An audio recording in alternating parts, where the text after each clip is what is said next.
আসসালামু আলাইকুম। আপনাদেরকে কথা দিয়েছিলাম কিছু বিষয় নিয়ে আজ রাত 10টায় আপনাদের সাথে বেশ কিছুক্ষণ আলাপ করব। আমি বেশ কয়েকটা দিন লাইভে আসতে পারিনি, আপনাদের সাথে যোগাযোগ করতে পারিনি, তার জন্য প্রথমে ক্ষমা চেয়ে নিচ্ছি। আর কারণটাও বলে দেই, আমি যখন Uttara milestone college school and কলেজের সামনে যাই রক্ত দেওয়ার জন্যে, তখন ঘটনার ভয়াবহতা দেখে আমি সত্যিই খুব ঘাবড়ে গেছিলাম। আর এতটাই ট্রমাটাইজ হয়ে গেছিলাম যে কাউকে কিছু বলবো, কাউকে কিছু জিজ্ঞাসা করব, আসলে এরকম পরিস্থিতিতে আমি ছিলাম না। তো আজকের যে বিষয়টা নিয়ে আলাপ করব, বর্তমান যে প্রেক্ষাপট, বর্তমান যে পরিস্থিতি আমরা দেখতেছি, তাতে শেখ হাসিনার দেশে ফেরার আশঙ্কা আসলেই কতটুকু সত্যি হতে পারে, আর যদি তা না হয় বিপ্লবীরা কি শুধুই গুজবকে ভয় পাচ্ছে, নাকি এর মূলে আরও কিছু আছে। আর তৃতীয় যে পয়েন্টটা থাকবে সেটা হলো, যদি এই সরকার ক্ষমতা থেকে চলে যায়, ডক্টর মোহাম্মদ ইউনূসের সরকার ক্ষমতায় থেকে চলে যায়, পরবর্তীতে বিপ্লবীদের কি হবে। আপনারা যারা যোগ হলেন তারা কেউ একজন জানাবেন যে আমার কথা ঠিকঠাক শোনা যাচ্ছে কিনা।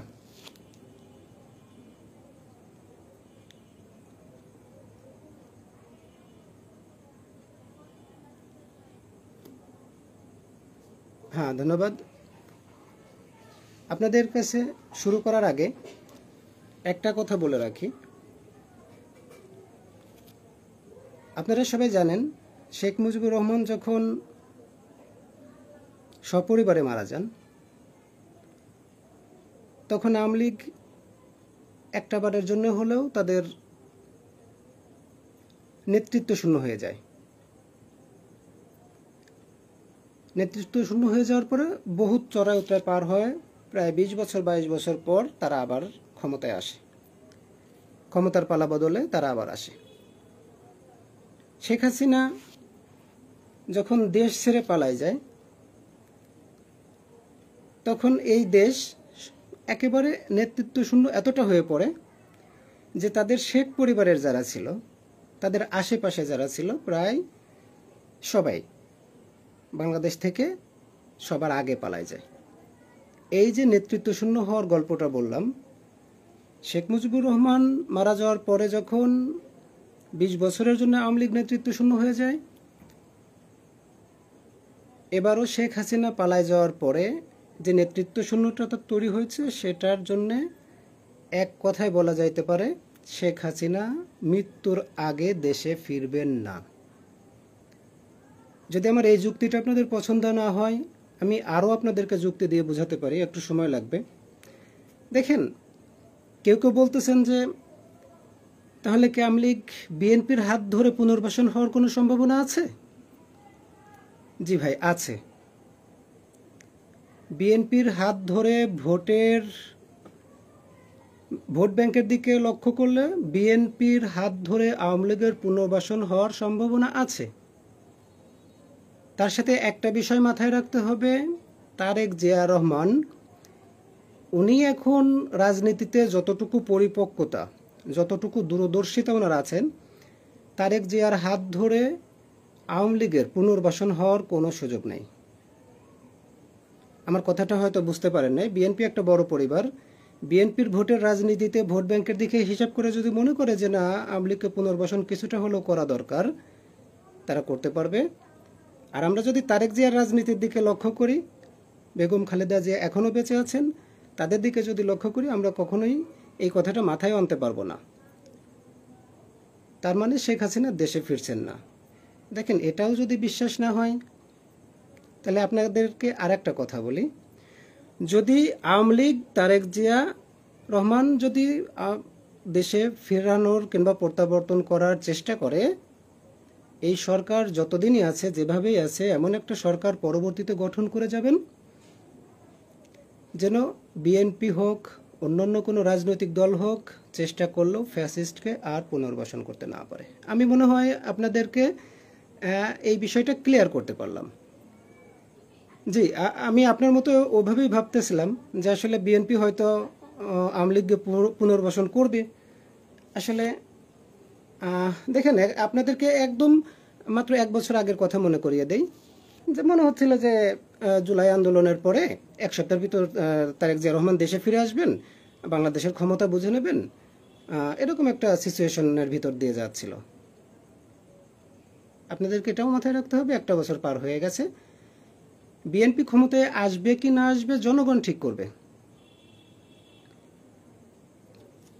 বিএনপি ক্ষমতায় আসবে কি না আসবে সেটা জনগণ ঠিক করবে।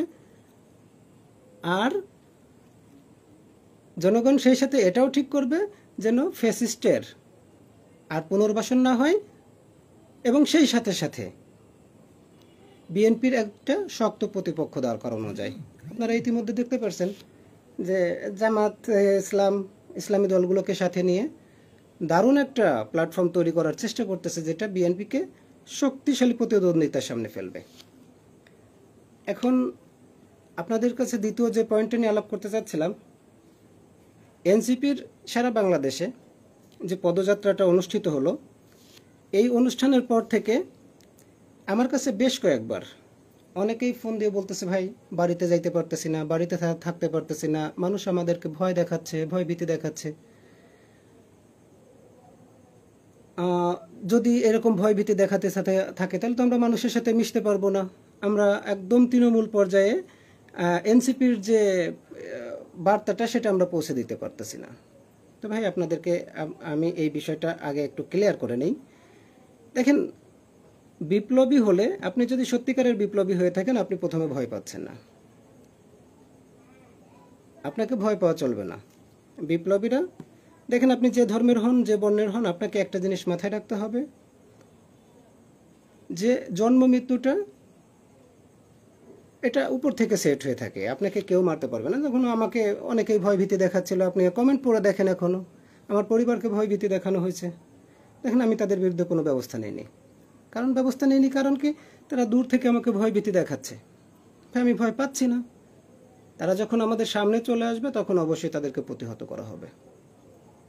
প্রিয় বিপ্লবী ভাইয়েরা আমার, এই সরকার ক্ষমতায় থাকবে কি থাকবে না, এই সরকার যাবে কি যাবে না, আমরা যদি সেই কথাটা একটু পাশে রেখে বিপ্লবীদের কথা চিন্তা করি, তো একটা জিনিস আমি বলি, যারাই বিপ্লব করছেন, যারাই রক্ত দিচ্ছেন, যারাই আন্দোলন করছেন, ভাই একটা জিনিস মাথায় রাখেন, আপনার আন্দোলন বৃথা যাবে না, আর বিপ্লবীদের লড়াই কখনো থামে না।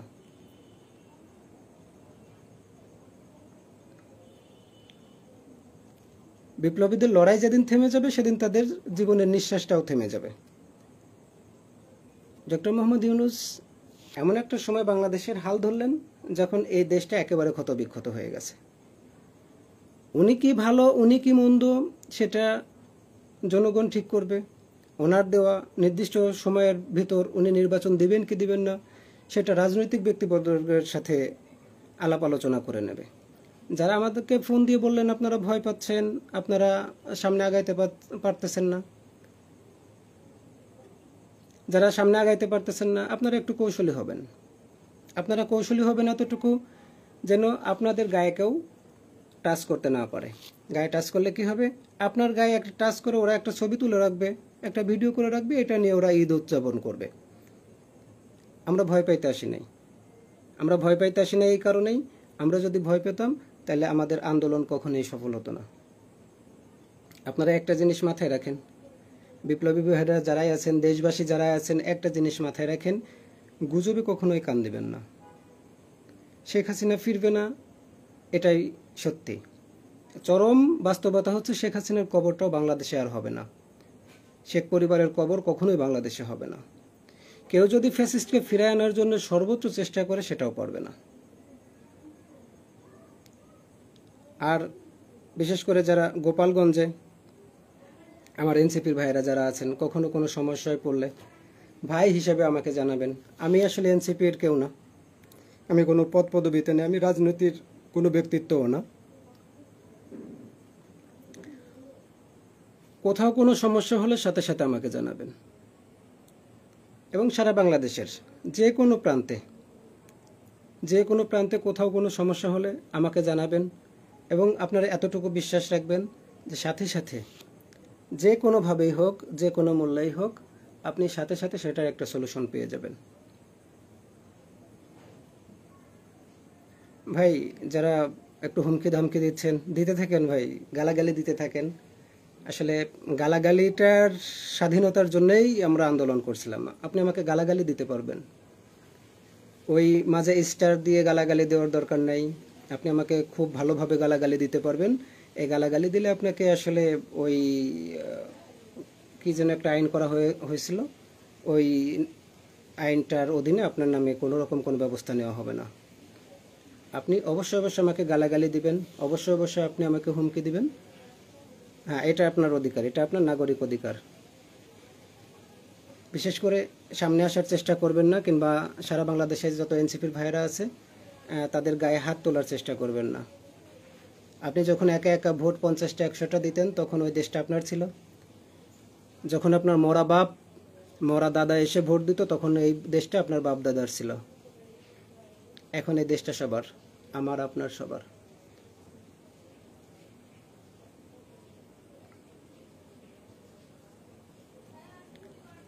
এখন আপনি এক ভোট দেন, আমি এক ভোট দেই, এবং আমাদের যারা প্রধান উপদেষ্টা আছেন উনিও এক ভোটের মালিক। উনিও দেশের আহামরি কেউ না, উনি আমাদের সেবক। আপনি সবাইকেই গালি দিতে পারবেন, সবাইকেই হুমকি দিতে পারবেন। আপনি যখন আঘাত করবেন, তখন আমার আত্মরক্ষার ব্যক্তিগত অধিকার আমি অবশ্যই প্রয়োগ করব। ভাই, ছাত্রলীগের ছেলেদের কন্ট্রোল করার জন্য কি করা দরকার সেটা আমি অবশ্যই আপনাদেরকে 5 তারিখের পরে একটু বলবো। কারণ আমাদের যে ভাইয়েরা এখন ভয়ে আছে, দেখেন তারা বারবার একটা জিনিস বলতেছে, ভাই এতদিন তো আমাদের নাম আর মোবাইল নাম্বার ছিল, কেউ আমাদেরকে চিনতো না। যখন এখান থেকে সভা সমাবেশ করে গেল, আমরা তো মঞ্চে ছিলাম, এখন সবাই আমাদেরকে চিনে। ভাই, এত ভয় পাওয়ার কিছু নাই। আমি আপনাদেরকে কথা দিচ্ছি, বিপ্লবী ভাইয়েরা, আমি আপনাদেরকে কথা দিচ্ছি যে 5 তারিখের পর থেকে অবশ্যই আপনাদেরকে আর কেউ ভয় দেখাবে না। গোপালগঞ্জ আওয়ামী লীগ, সারা বাংলাদেশের আওয়ামী লীগ আসলে এক না। আপনাদেরকে এই বিষয়টা একটু ভালো করে বলে রাখি। গোপালগঞ্জে যখন সর্বপ্রথম সেনাবাহিনীর গাড়ি পুরানো হয়, তখন পুলিশ কিছু বলে নাই। যখন বিএনপির একজন নেতাকে পিটিয়ে মারা হয়, কুপিয়ে মারা হয়, তখন কেউ কিছু বলে নাই। শুধু ধৈর্য ধরা হয়েছিল, তখনও কাউকেই হয়রানি করা হয় নাই, কারোর বিরুদ্ধে তেমন মামলা দেওয়া হয় নাই, খুবই একদম ছোট পরিসরে ছিল। কিন্তু যখন আপনি এনসিপিকে আপনি ছোট করে দেখছেন, একদম ছোট করে দেখছেন, যে এনসিপির ধাওয়ায় আপনারা দেশ ছাড়ছেন, এই এনসিপিকে যখন ছোট করে দেখছেন, আপনাদের কপালে খুব একদম ফাইনালি একটা দুঃখ চলে আসছে। আপনারা যখন এনসিপির উপর সশস্ত্র হামলা করছেন, আপনাদের কপালে দুঃখ চলে আসছে। আপনারা এটাকে আর ঠেকাইতে পারবেন না। আগামী দিনগুলোতে গোপালগঞ্জে যারা আছেন, বিশেষ করে গোপালগঞ্জের বাইরে আছেন, আওয়ামী লীগের বিরুদ্ধে, ছাত্রলীগের বিরুদ্ধে যথাযথ ব্যবস্থা নেওয়া হবে।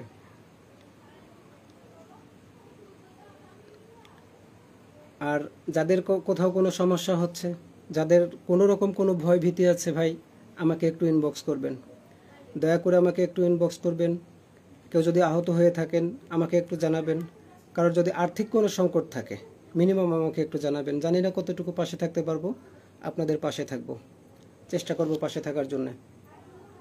আপনারা কষ্ট করে আমাকে যথেষ্ট সময় দেন, আমি আপনাদেরকে কষ্ট দিব না। আর শুধু বিপ্লবী ভাইদেরকে আমি কয়েকটা পয়েন্ট একটু ক্লিয়ার করতে চাই। শেখ হাসিনা দেশে ফিরবে না, এখানেই ফুল স্টপ। ফেরার সম্ভাবনা একদম 0%। বিপ্লবীদের এত ভয় পাবার কারণ নাই, কারণ বিপ্লবীরা ভয় পাবে না এ কারণেই, ফ্যাসিস্টকেও পুনর্বাসন করতে চাইলেও ফ্যাসিস্টের পুনর্বাসন করা এ কোনোভাবেই সম্ভব হবে না। এই সরকার গেলে আপনি এই দেশে এখনও যেরকম এই দেশের নাগরিক আছেন, তখনও এই দেশেরই নাগরিক থাকবেন। আপনি ভয় পাবেন না। আপনি আমার এই কথাগুলো লিখে রাখতে পারেন, দেখেন আপনারা অনেকেই আমার এই কথাগুলো, প্রথমের যে কথাগুলো একটু বিশ্বাস করে করছিলেন, তারা আজও বিশ্বাস রাখতে পারেন। আমার এই কথাগুলো কিছুটা বাদে একটুও নড়চড় হবে না। আমি আপনাদেরকে বিশ্বস্ত সূত্র থেকে বলতেছি যে ফ্যাসিস্ট পুনর্বাসন হবে না, বরং আপনাদেরকে ভয় পাওয়ার আর কোনো কারণ নেই। আর আপনাদেরকে আরেকটা বিষয় একদম ব্যক্তিগতভাবে বলে রাখি, আপনারা দীর্ঘদিন ধরে যাদেরকে ফলো করতেছেন, যাদেরকে অনুসরণ করতেছেন, তারা যদি কোনোভাবে আপনাকে কোনো সূত্র ছাড়া নিউজ দেয়, আপনি সাথে সাথে সেটাকে গ্রহণ করবেন না, কোনোভাবেই গ্রহণ করবেন না। দেখেন, যার কোনো সংবাদের সূত্র নাই, বিশ্বস্ত কোনো সূত্র নাই, তার সংবাদ আপনি নিতে পারেন না। যেমন আমরা জানি যে উত্তরাতে যে দুর্ঘটনাটা ঘটে গেল, দেখেন সবাই দেখছে 20-25 জন মারা গেছে, এবং সবার একই রকম উত্তর যে আমি 5-6 জনকে বের করছি, 20-25 জন করে মারা গেছে। হঠাৎ করে দেখি যে ওই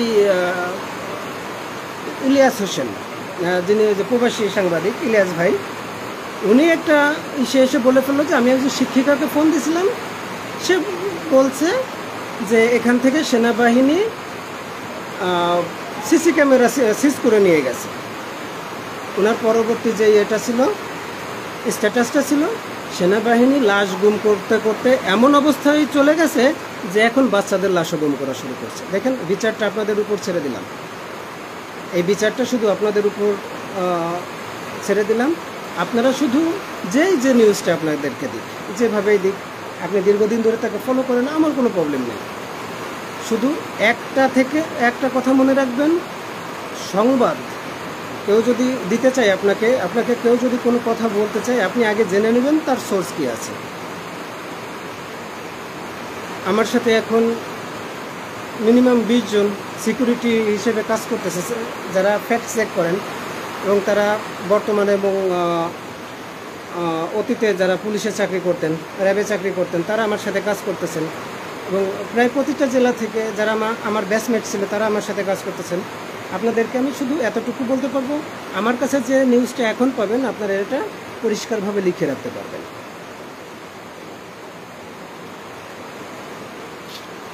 আর যারাই আছেন এনসিপির একদম তৃণমূল থেকে যারা আছেন, আমার জন্য একটু দোয়া করবেন,